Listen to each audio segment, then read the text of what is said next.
Salve, salve, galera do sétimo ano, tudo bem? Professor Luiz Maurício na área, para a gente poder dar continuidade a mais uma das nossas aulas. Nós estamos estudando o período medieval e hoje nós estamos entrando na crise desse período, em especial da crise do feudalismo. Lembra? Daquele regime relacionado à questão da servidão, à questão da terra como bem mais precioso. Então é isso, tá bom? Antes de mais nada, não se esqueçam de se inscrever no nosso canal de estudos, né, que é o espaço que nós criamos para o nosso diálogo, para a continuidade dos nossos estudos. Beleza, pessoal? Então vamos lá. Sem mais delongas, compartilhando aqui a nossa tela, né? Então esse daqui é o material que vocês já viram, certo? Olha lá. O que eu expliquei para vocês? Rapidamente, não vou retomar tudo aquilo que a gente já estudou. Eu disse para vocês que você tem a Alta Idade Média e a Baixa Idade Média. A Baixa Idade Média começa principalmente a partir do século X, né? E o que vai marcar essa virada? Principalmente uma série de transformações que estão acontecendo durante esse período, certo? Essas transformações, principalmente na questão da agricultura, técnicas agrícolas, uma série de observações, uma série de inovações que vão ser inseridas nesse momento, como, por exemplo, a questão da charrua, né, a questão da cangalha. Tudo isso são instrumentos para você poder dinamizar a produção. A rotação trienal de culturas da terra, ou seja, durante um tempo, você planta aqui nesse grande lote de terra e depois de um período que você faz a colheita, você deixa ele descansar e passa a plantar no outro terreno. Depois você colhe naquele e já planta no outro. Então você vai rodando.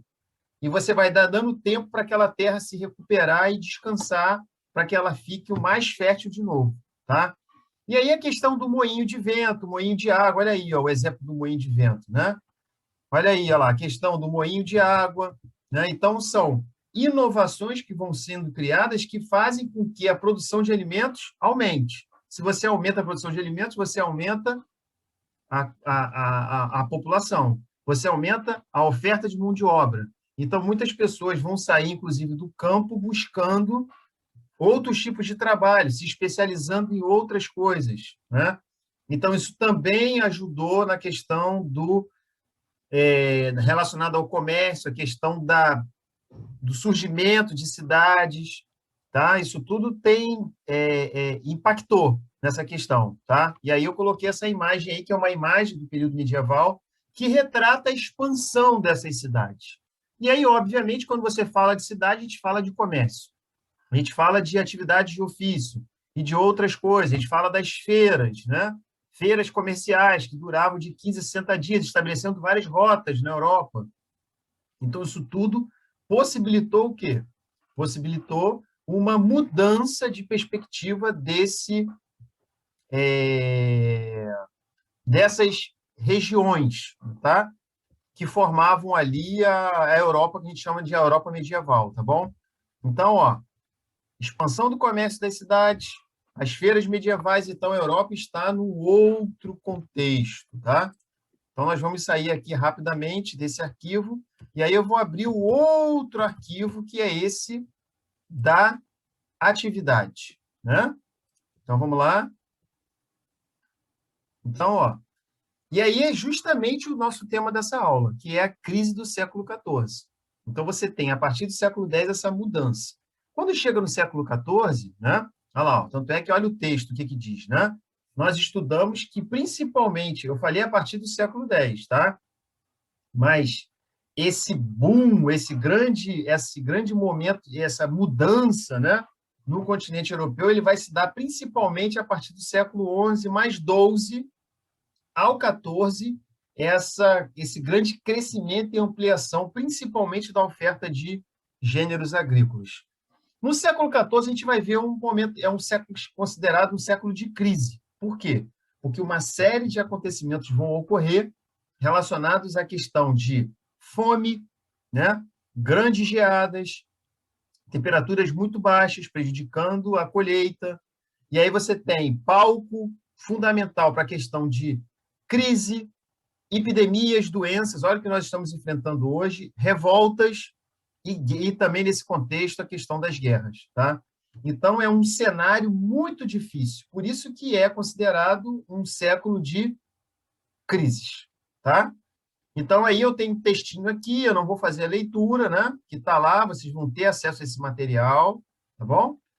Então, você tem uma série de coisas. Então, esse quadro aqui é um quadro que foi pintado depois desse período, né, no século já XVI, mas é um quadro retratando uma série de acontecimentos desse período, tá?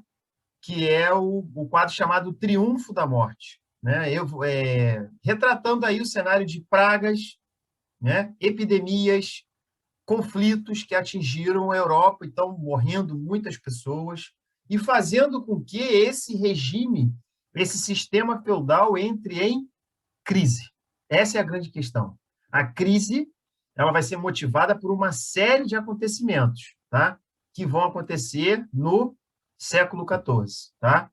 Uma delas, né, muito importante, é justamente, a epidemia de peste negra. Peste negra, ou a grande peste, ou só a peste, né? Então, foi uma epidemia, né? Uma pandemia, podemos dizer assim, né? Que não atingiu só ali alguns países, né, da Europa, que naquele período não eram conhecidos como nós conhecemos hoje, né? Estavam se formando, Portugal, Espanha, Inglaterra, França, né? Então, essas regiões vão ser assoladas, né, por graves epidemias, né? Mas nada se compara à epidemia de peste negra, né? Que hoje a gente conhece a doença, naquele período eles não tinham dimensão de o que causava, né? De qual era o nome científico daquela doença. Com o tempo, a gente foi entendendo, né? Hoje a gente sabe que é uma doença principalmente causada pelos ratos, né? Então, é a peste bubônica. Então, é uma doença no qual a pulga, né? Ela picava os ratos e depois ela picava os seres humanos. Então, é a pulga que habita no rato que era o principal agente transmissor dessa doença, tá?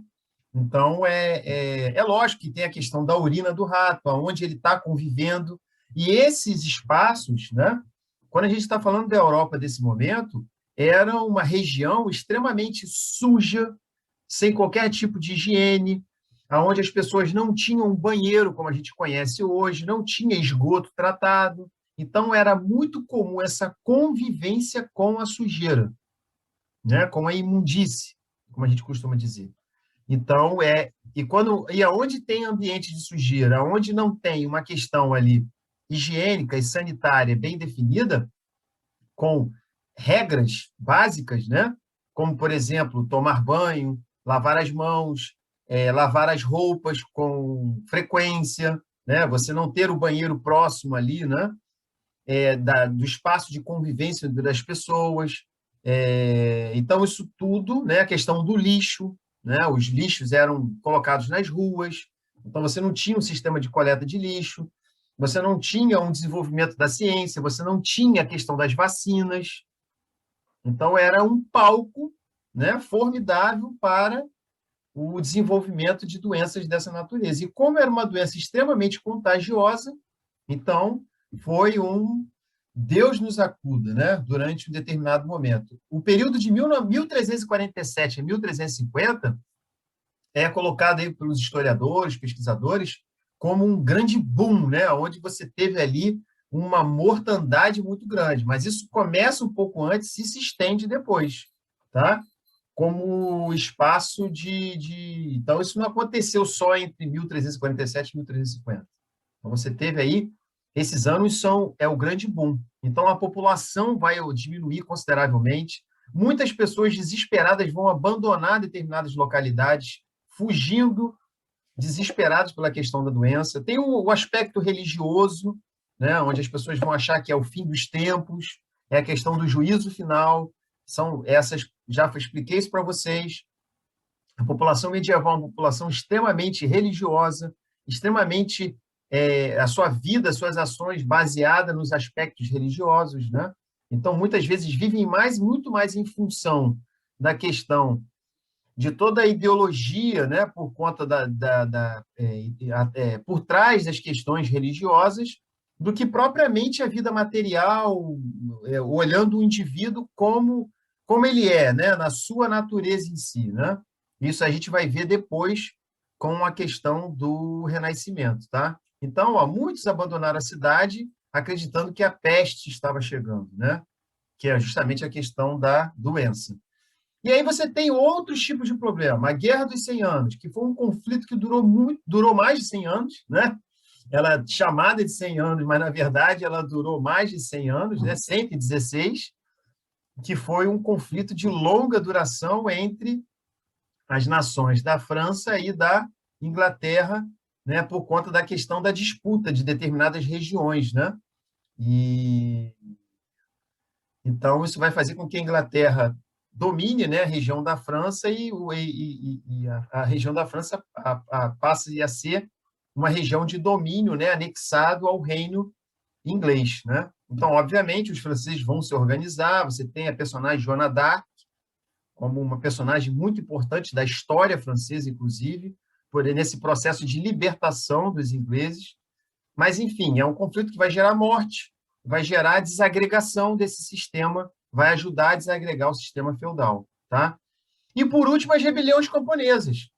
Uma vez que você tem crise, doença, guerra, problema de abastecimento de alimentos, as pessoas começam a se revoltar contra o poder dos nobres em determinadas regiões. Então, começa a acontecer revoltas. Por isso são rebeliões, guerras, massacres de aldeias camponesas, porque os nobres, né, vão continuar a desejar e manter o seu mando, o seu poderio sobre o controle daquelas terras, e isso vai gerar conflitos, tá? Então, isso enfraquece, né? Essas revoltas vão enfraquecer muito esse sistema feudal, que a ideia da servidão, né? Aquela vinculação das pessoas à terra através desse contrato existente entre os camponeses e os senhores feudais. Então, isso vai fazer com que esse sistema entre em colapso, tá? E aqui na sequência tem os exercícios, tá bom? Parando aqui a nossa apresentação, é isso. Não vamos se estender para não ficar o nosso vídeo muito longo. E qualquer dúvida, manda mensagem para mim. Beleza, pessoal? Forte abraço. Estamos juntos aí, tá bom?